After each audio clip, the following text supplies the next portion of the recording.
Day to டேல மத்த எல்லா டிராவலிங் அதுலலாம் லாங் சைட் இருக்கும்போது மத்த ப்ராப்ளம்ஸ் வேற எதுலயுமே ஒன்றும் விஷயல்ன ப்ராப்ளம் இருக்காது. மெயினா எழுத்துக்கள் வந்து உங்களுக்கு படிக்கிறது கஷ்டமா இருக்கும்.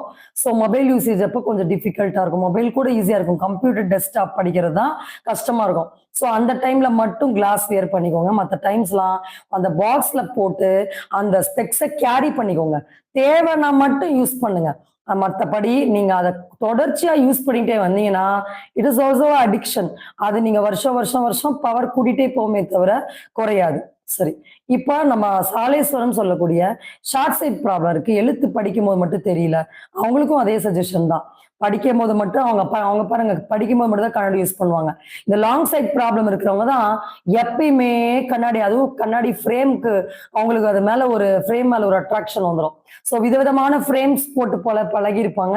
அந்த கண்ணாடி இல்லன்னா ஏதோ கண்ல ஏதோ கண்ணே இல்லாத மாரி ஒரு தாட்